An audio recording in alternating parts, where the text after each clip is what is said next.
আলহামদুলিল্লাহ ওয়াসসালাতু ওয়াসসালামু আলা রাসূলিল্লাহ।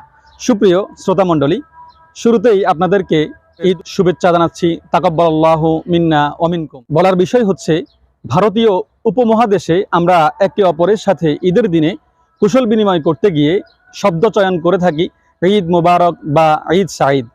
এগুলি মুবাহ বা বৈধ বিষয়। তবে এর চেয়ে সুন্দর সাহাবীদের আমল থেকে আরো সুন্দর একটি দোয়া নিতে পারি।